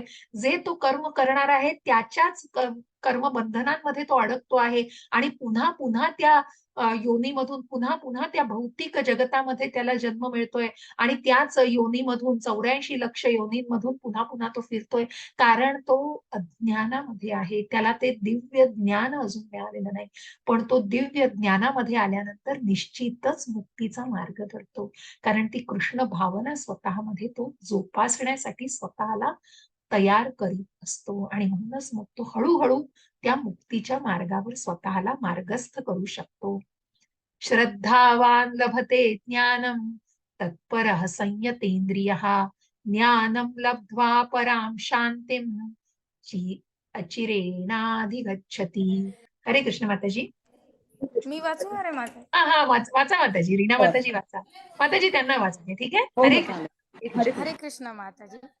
जो श्रद्धावान मनुष्य दिव्य ज्ञानाची प्राप्ती करण्यासाठी समर्पित आहे आणि ज्याने आपली इंद्रिय संयमित केली आहेत, तो असे ज्ञान प्राप्त करण्यास पात्र आहे आणि असे ज्ञान प्राप्त झाल्यावर त्याला परम आध्यात्मिक शांती लवकरच प्राप्त होते. तात्पर्य पण माताजी. वाचा माताजी वाचा. हो. हरे कृष्ण. हरे ज्याचा श्रीकृष्णांवर दृढ विश्वास आहे तोच श्रद्धावान मनुष्य असे कृष्ण भावना भावित ज्ञान प्राप्त करू शकतो. ज्याला वाटते की केवळ कृष्ण भावनेमध्ये कर्म केल्याने आपण सर्वोच्च परिपूर्ण स्तराची प्राप्ती करू शकतो, त्याला श्रद्धावान मनुष्य म्हटले जाते. अशी दृढ श्रद्धा भक्तिपूर्ण सेवा केल्याने आणि हरे कृष्ण कृष्ण कृष्ण हरे हरे, हरे राम राम राम हरे हरे या हृदयातील भौतिक मळ स्वच्छ करणाऱ्या महामंत्राचे कीर्तन केल्याने प्राप्त होते. या व्यतिरिक्त मनुष्याने आपली इंद्रिये संयमित करणे आवश्यक आहे.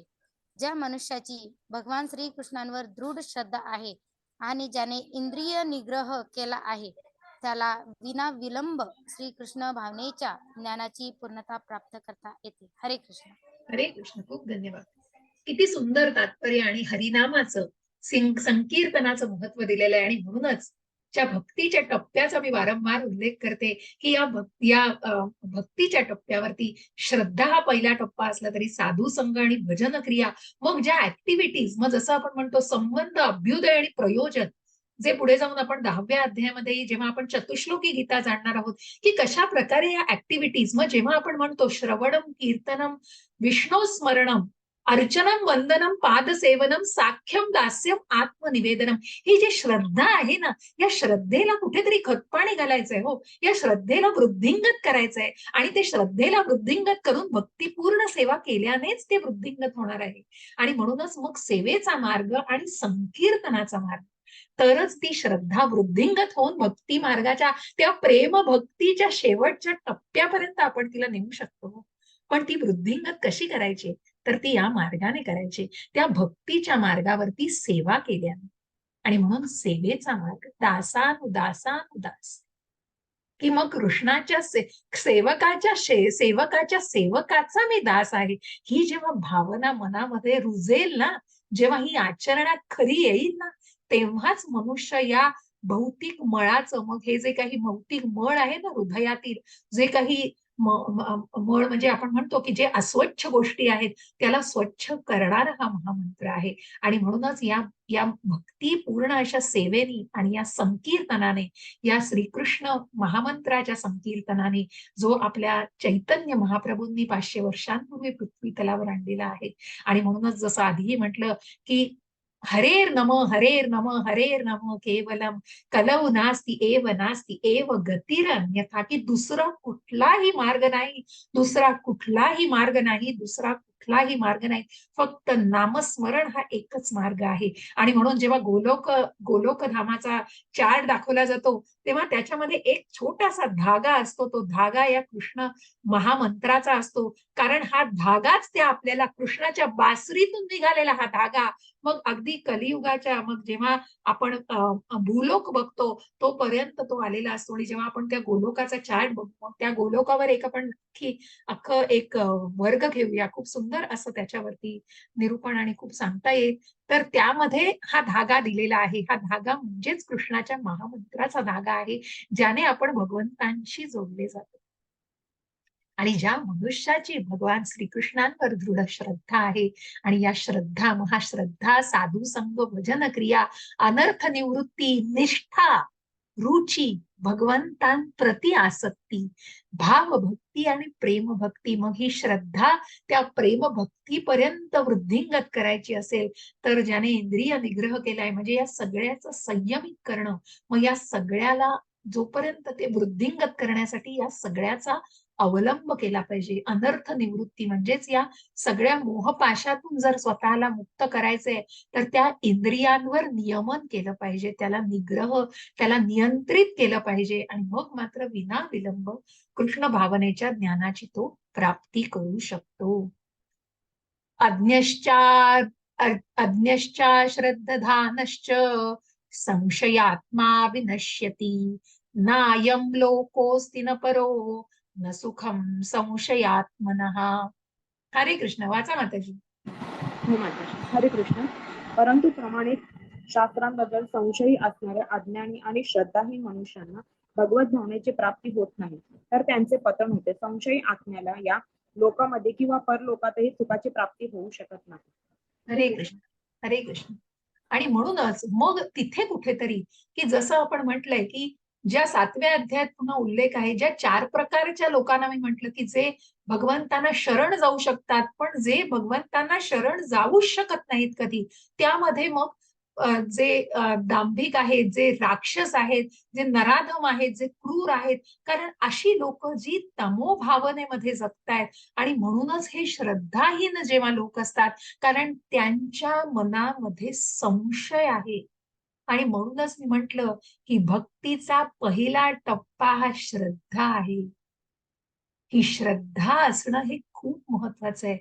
ती जर कुठेतरी संशयाने ओढली बेडली गेली असेल आणि प्रमाणित शास्त्रांबद्दल संशयी जर कोणी असेल तर ते अज्ञानी. अहो, भगवंतांना जाणलंच नाहीये, वेदांचा अभ्यासच नाहीये, ना भगवद्गीता वाचली आहे, ना भागवत वाचलंय, ना अनेक उपनिषद वाचली आहेत.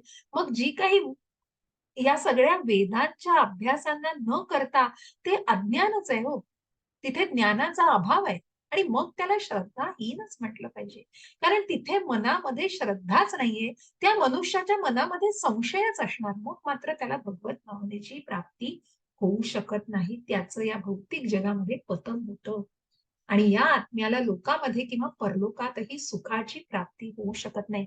जसं आपण जेव्हा बघतो दैवासुर संपद विभाग योग जेव्हा आपण म्हणतो, तेव्हा आसुरी राक्षसी जे लोक असतात ते मात्र नराधम असतात, ते तमोभावनेमध्ये असतात.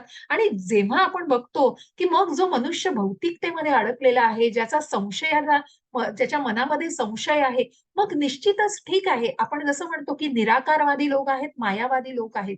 मग जे कोणी तमोभावनेमध्ये गेलेले आहेत, ज्यांचा जे जे खूप अधःपतनाला कधी जातात, जेव्हा ते काम वासना, कामाचं क्रोधात, क्रोधाचं मोहात, मोहाचं मग त्या भ्रमित अशा अवस्थेमध्ये रूपांतर होतं. परंतु परंतु ज्यांच्या मनात मग जे ज्ञानाचा अभाव आहे, कुठेतरी बघा, जे तात्पर्यामध्ये आपण याला परिपूर्ण करूया, अनेक प्रमाणित आणि आदर्श शास्त्रांपैकी भगवद्गीता ही सर्वोत्तम सांगितली, सर्वोत्तम आहे. पशुवत मनुष्यांना प्रमाणित शास्त्रांवर विश्वासही नसतो आणि त्यांचं ज्ञानही नसतं. त्यांच्यापैकी काही लोकांना जरी शास्त्राचं ज्ञान असलं किंवा शास्त्रांमधील संदर्भ देता येत असले तरी त्यांची वास्तविकपणे शास्त्रावर श्रद्धाच नसते. इतरांचा जरी भगवद्गीतेसारख्या शास्त्रांवर विश्वास असला तरी त्यांचा भगवान श्रीकृष्णांवर किंवा श्रीकृष्णाच्या भक्तिपूर्ण सेवेबद्दल विश्वास नसतो. अशा मनुष्यांना कृष्ण भावनेचं काही ज्ञान नसल्यामुळे त्यांचं पतन होतं. वर सांगितलेल्या सर्व मनुष्यांपैकी जे श्रद्धाहीन आणि संशयी आहेत ते मुळीच प्रगती करू शकत नाहीत. भगवंतांवर आणि भगवंतांच्या शब्द ज्ञानावर श्रद्धा नसलेल्या व्यक्तींचे या इहलोकात किंवा परलोकातही कल्याण होत नाही. त्यांना कोणत्याच प्रकारची सुख प्राप्ती होत नाही. म्हणून मनुष्याने श्रद्धापूर्वक शास्त्रामधील विधींचे पालन करून त्यायोगे ज्ञानस्तर प्राप्त केला पाहिजे. केवळ हेच ज्ञान त्याला आध्यात्मिक ज्ञानाच्या दिव्य स्तराची प्राप्ती करण्यास सहाय्यक ठरते. दुसऱ्या शब्दात सांगायचं तर संशयखोर मनुष्यांना आध्यात्मिक उद्धाराच्या बाबतीत कोणत्याही प्रकारचं स्थान नाही. म्हणून व्यक्तीने गुरुशिष्य परंपरेतील महान आचार्यांच्या चरणचिन्हांचं अनुसरण करून ही यशप्राप्ती केली पाहिजे. आणि म्हणून मग त्या व्यक्तीची प्रगती खुलते जी व्यक्ती मनामध्ये संशयाचं कुठेतरी बीज रोवते. भगवद्गीता कळतीये, भगवद्गीतेवर विश्वास आहे, पण कृष्णावरच विश्वास नाही. कृष्णाच्या सेवेमध्ये विश्वास नाहीये, म्हणजे कुठेतरी ती व्यक्ती अपूर्ण आहे, त्या ज्ञानामध्ये परिपूर्ण नाहीये.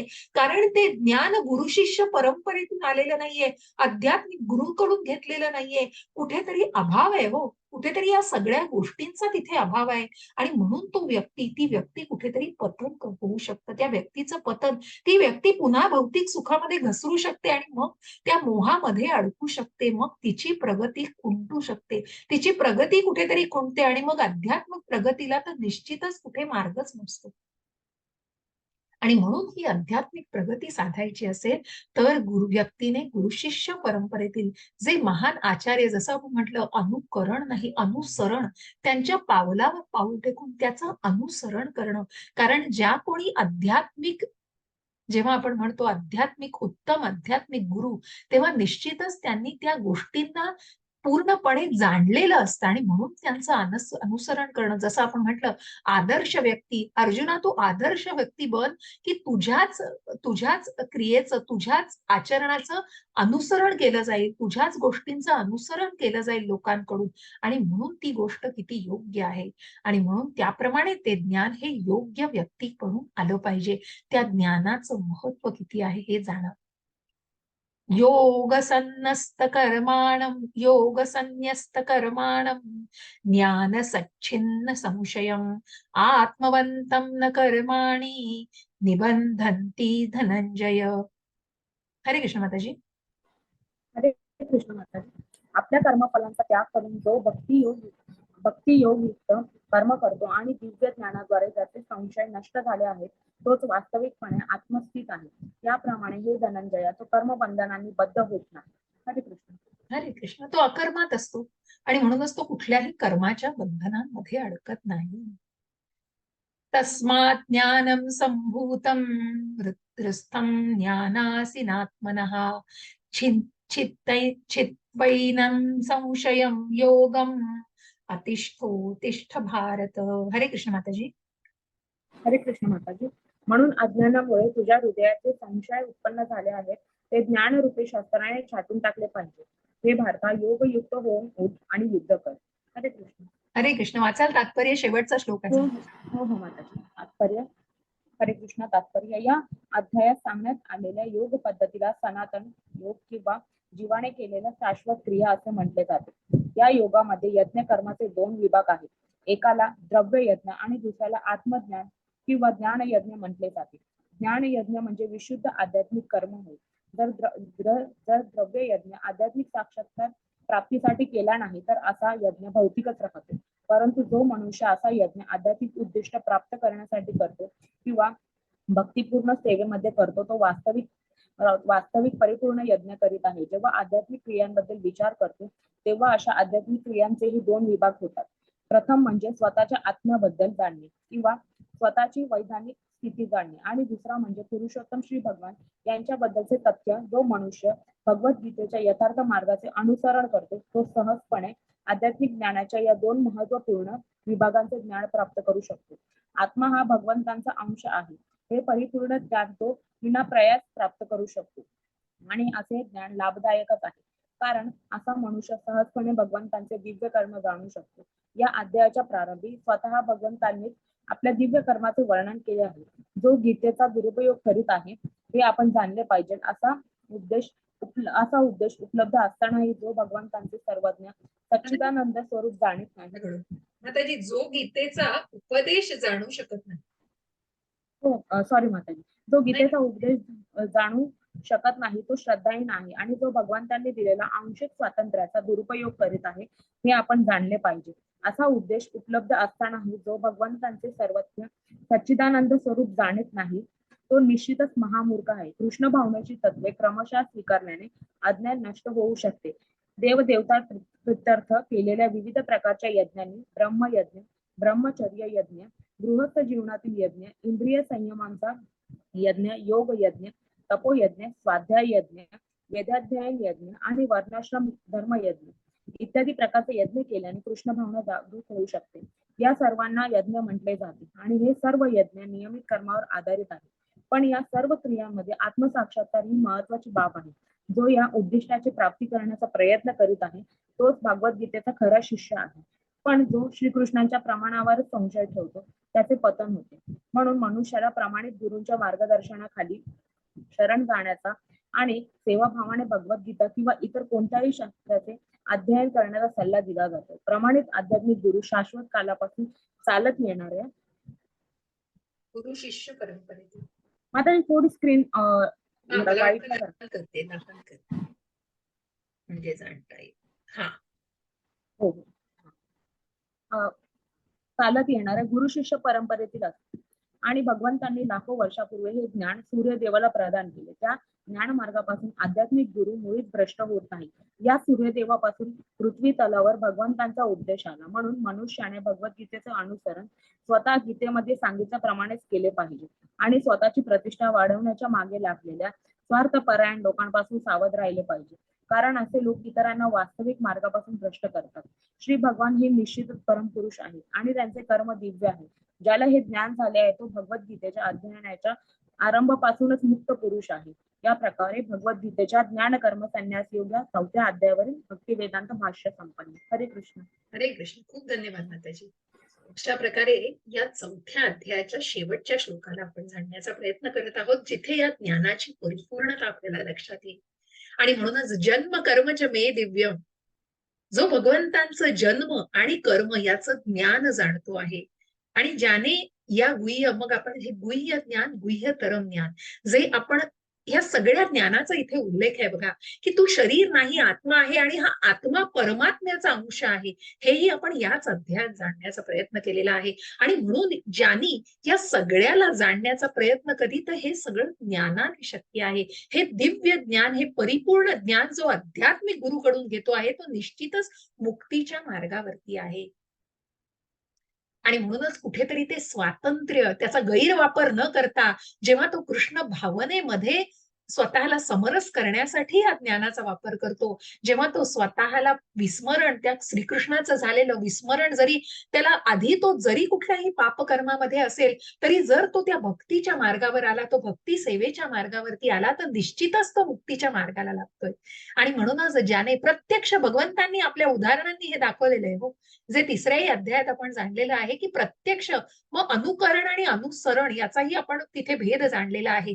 भगवंत प्रत्येक स्वतःच्या उदाहरणांद्वारे, की ज्यांना काहीही कर्म करायची आवश्यकता नव्हती, त्यांच्या एका निर्देशाने कुठल्याही गोष्टी शक्य होत्या, हो. पण भगवंत हे भक्त वत्सल आहेत, हो. भगवंतांना भक्तांचा सहवास, आणि म्हणूनच या भक्त भगवंतांसाठी विशेष आहे. ज्या प्रल्हाद महाराजांचं आपण नेहमी उदाहरण, की भक्त म्हणजे भक्त प्रल्हाद असंच म्हटलं जातं. कारण भगवंत कुठलाही प्रूव्ह करायला येत नव्हते, हो. हिरण्यकश्यपूला तिथे त्या खांबामध्ये राहून कुठलाही पुरावा द्यायचा नव्हता भगवंतांना, किंवा त्यांनी बोलावलंही नव्हतं प्रल्हाद महाराज त्यांचं काम, त्यांचे फक्त नामस्मरण करीत होते, हो.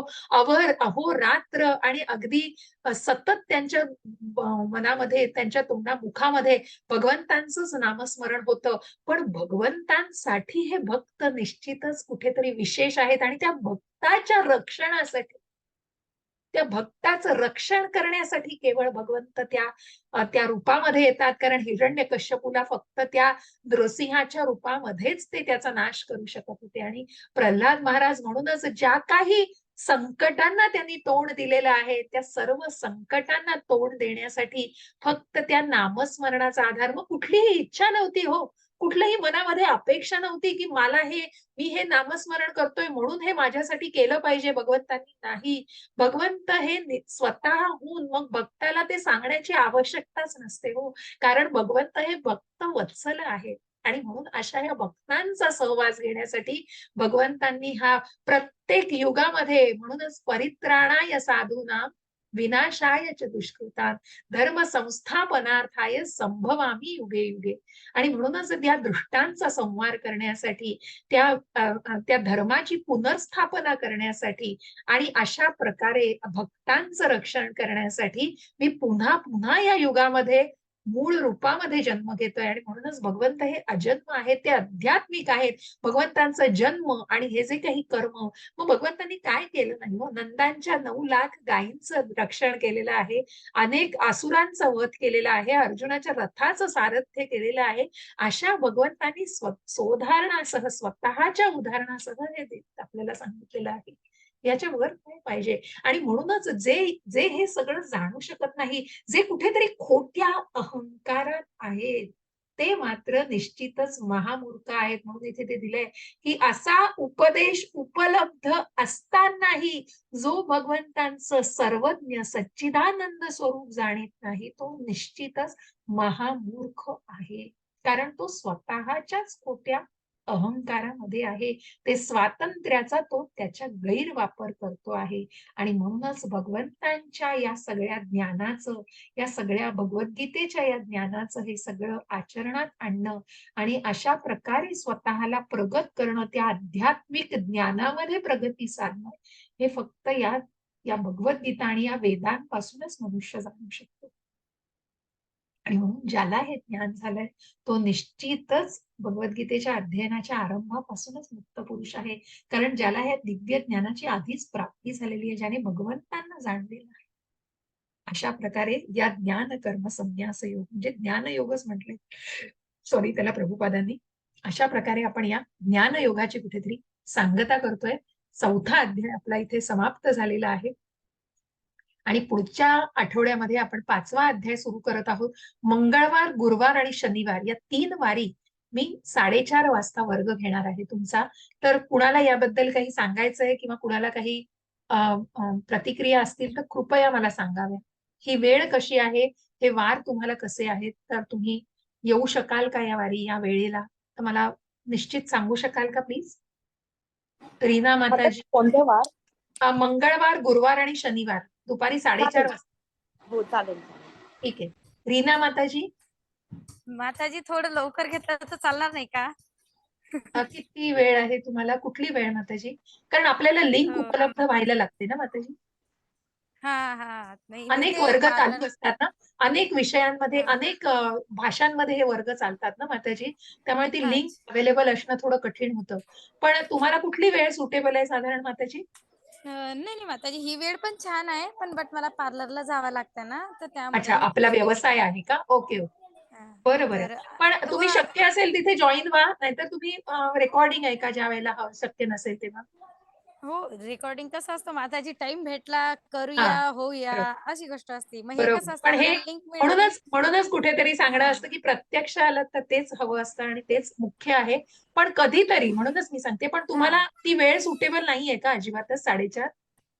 नाहीये, पण ठीक आहे, मी कव्हर करून घेईल. पण मग अर्धा घंटा लवकर घेतलं तर माझ्यासाठी बरं होईल. पण निश्चित माझा तेवढा वेळ तुमच्यात जाईल जास्त. अच्छा, आपण प्रयत्न करू कधी कधी 4 वाजता सुरू करण्याचा. हो कारण हो हो, आजही ठीक आहे, 4:15 पर्यंत वगैरे नक्की प्रयत्न करू माताजी. ठीक चालेल आहे. माताजी. हो हरे कृष्ण, माताजी. हरे कृष्ण. हरे कृष्ण. हा, माताजी, मला एक विचारायचं होतं. बोला बोला माताजी. भागवतगीता मी पण वाचते, त्याच्यात पण त्यांनी सांगितलेलं आहे की गुरु शिष्य परंपरेला आपल्याला पण गुरूंचं मानायला पाहिजे. मग आता आपण फक्त श्रीकृष्णांना मानतो, म्हणजे मग आपले गुरु श्रीकृष्णच का? पण हे श्रीकृष्णांना जाणण्यासाठीच माताजी आपण या आता हा माध्यमावर आहोत. आपण इस्कॉनच्या या संस्थेशी जोडले गेलेलो आहोत. मग आपलं हा तितकं ज्ञान नाहीये, पण हे ज्ञान ज्यांना परिपूर्ण आहे, मग जे आता मुख्य आहेत, जे इस्कॉनचे जे जयपताका स्वामी महाराज जे दीक्षा देत आहेत सगळ्यांना, मग ते हा उत्तम आध्यात्मिक गुरु आहेत. हे नुसतं ज्ञान आपण भगवद्गीतेचं जाणतोय माताजी, हे फक्त या अध्ययन वर्गामार्फत आहे.